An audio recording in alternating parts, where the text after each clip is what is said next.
बिहार की राजनीति में चुनाव से पहले हमेशा सीटों के बंटवारे पर रस्साकसी होती है, लेकिन इस बार जो है तस्वीर थोड़ा और दिलचस्प हो गई है। भाकपा माले के सीनियर लीडर धीरेंद्र झा ने एक सलाह दी है कि कांग्रेस को अपनी पिछली बार से 20% और आरजेडी को 15% सीटें जो है कम करना चाहिए, यानी कि 15% सीटों कम करके चुनाव लड़ना चाहिए और कांग्रेस को 20%। सुनने में आपको ये बात थोड़ी सी साधारण लग सकती है, लेकिन इसके पीछे छिपा है महागठबंधन की राजनीति का बड़ा गणित। 2020 के विधानसभा चुनाव को याद कीजिए, तब आरजेडी ने 144 और कांग्रेस ने 70 सीटों पर चुनाव लड़ा था। लेकिन अगर माले की बात मान ली जाए तो इस बार आरजेडी सिर्फ 123 और कांग्रेस 55 सीटों पर सिमट जाएगी। सवाल उठता है क्यों? जवाब है क्योंकि महागठबंधन में अब साथी बढ़ गए हैं। मुकेश सहनी की पार्टी वीआईपी को भी हिस्सेदारी चाहिए। उधर पशुपति पारस की पार्टी आरएलजेपी भी सीटों की मांग कर रही है। ऐसे में जगह बनाने के लिए बड़े खिलाड़ियों को कुर्बानी देनी ही होगी। अब दिलचस्प यह है कि माले इस बार खुद को सिर्फ एक सपोर्टिंग पार्टी की तरह नहीं देख रही है, बल्कि असली दावेदार के रूप में अपने आप को पेश कर रही है। 2020 में माले ने सिर्फ 19 सीटों पर चुनाव लड़ा था और 12 जीत ली थी। वहीं कांग्रेस 70 पर लड़ी और महज 19 पर जीत सकी। यही फर्क आज माले को आत्मविश्वास दे रहा है। इस बार वो 40 सीटों की मांग कर रही है, यानी कांग्रेस और आरजेडी को पीछे हटना ही पड़ेगा।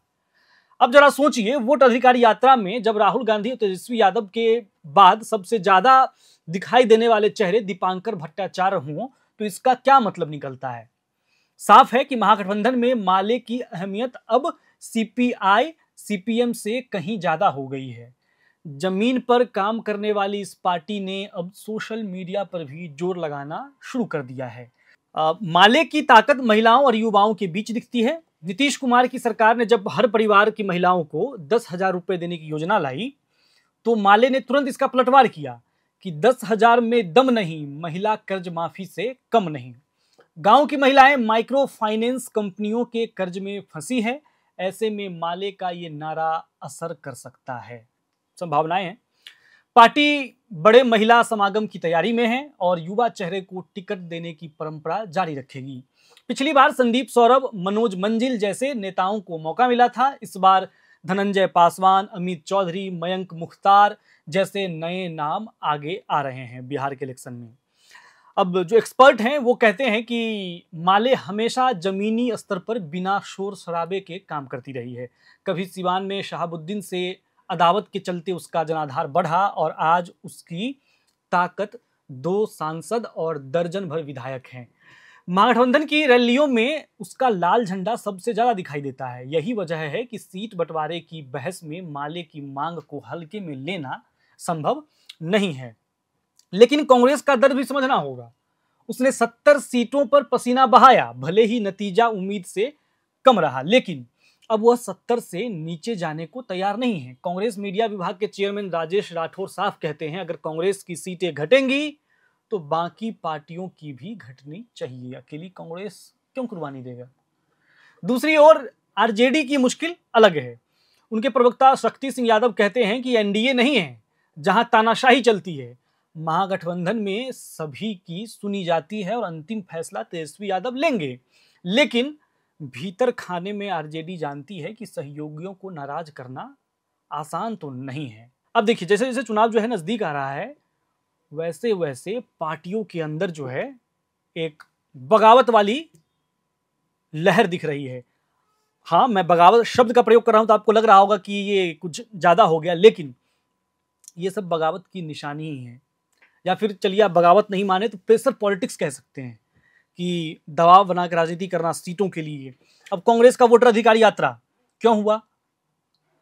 अपने आप को दिखाने के लिए, शक्ति प्रदर्शन के लिए। बहुत से लोग एसआईआर कहते हैं। एसआईआर के पीछे ये था कि हमें अपने घटक दलों को, क्योंकि बिहार में राष्ट्रीय जनता दल, तेजस्वी यादव, लालू यादव ही हैं जो हैं सो, ये हर कोई जानता है, ये जग जाहिर है।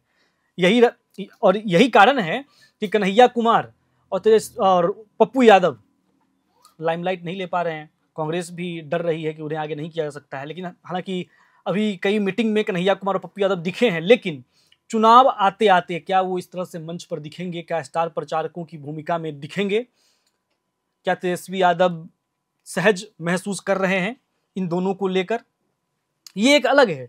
लेकिन अब जो है माले आंख दिखा रही है कि भाई 40 से तो कम नहीं चाहिए, आप लोग अपना अपना सीट कम कीजिए। और किसे कह रही है? तेजस्वी यादव को और कांग्रेस को, जो बड़ी पार्टी है, दोनों बड़ी पार्टी है। क्योंकि आप वोट अधिकार यात्रा में देखे होंगे, दीपांकर भट्टाचार्य देखे, वो मुझे पता है, आपको भी पता है कि दीपांकर भट्टाचार्य अच्छे से स्क्रीन पर दिखते थे वोटर अधिकार यात्रा के दौरान, लेकिन तेजस्वी यादव और राहुल गांधी ही मेन फ्रेम में होते थे। तो अब इन दोनों को कहा गया है कि भाई एक आदमी जो है 20% सीट घटाइए और एक 15%। तब ये राजनीति कहां जा रही है और कौन सी पॉलिटिक्स हो रही है, ये आप भी जानते होंगे, पॉलिटिक्स को समझने वाले लोग आप हैं तो। दूसरी तरफ मुकेश सहनी भी है। मुकेश सहनी को आप पहले ही देख चुके होंगे कि मुकेश सहनी हर टीवी चैनल पर जाके कह रहे थे कि 60 सीट से कम नहीं चाहिए और डिप्टी सीएम तो मैं ही बनूंगा। सरकार अभी नहीं बनी है, अभी तो इलेक्शन भी नहीं हुआ, लेकिन उन्होंने पहले ही कह दिया कि डिप्टी सीएम मैं ही बनूंगा। तो ये सब क्या है? मुकेश सहनी को भी पता है कि हमें 5-10 सीट से ज्यादा नहीं मिलेगा, ये क्योंकि वो पॉलिटिक्स में तो उन्हें पता होगा। लेकिन फिर भी क्यों कह रहे हैं? प्रेशर के लिए, ताकि प्रेशर बना रहे। क्योंकि 2020 में नीतीश अंतिम समय में मुकेश सहनी ने कहा था कि हमारे पीठ में छुरा घोंपा गया है, प्रेस कॉन्फ्रेंस से उठकर निकल गए थे। तो इस बार भी यही दिख रहा है। उधर एनडीए की तरफ भी यही है, चिराग पासवान की पार्टी भी आंख दिखा रही है। तो हर तरफ से जो है राजनीति, इसीलिए मैंने आपको इंट्रो में ही कहा कि बिहार की राजनीति में चुनाव से पहले जो है सीटों को लेके रस्साकसी होती है, और वो रस्साकसी दिख रही है दोनों ही खेमे में। उधर जेएमएम आरएलजेपी भी है महागठबंधन में। अब क्या होता है, सीट पर मामला कब बनता है, इसको हम आगे वीडियो में आपको बताएंगे। लगातार आपको खबरों से अपडेट कर रहे हैं। बिहार चुनाव की वो तमाम गतिविधियां आपको एयर नाउ पर दिखाया जा रहा है। आप चैनल को सब्सक्राइब कीजिए। जैसे ही कोई इनपुट मिलता है एयर नाउ आपको तुरंत अपडेट करेगा कि कौन कितने सीट पर चुनाव लड़ रहा है। बाकी तमाम खबरों के लिए देखते रहिए एयर नाउ। सोशल मीडिया के तमाम प्लेटफॉर्म पर भी एयर नाउ को फॉलो कीजिए, ताकि आप दिन भर की तमाम खबरों से अपडेट रहें।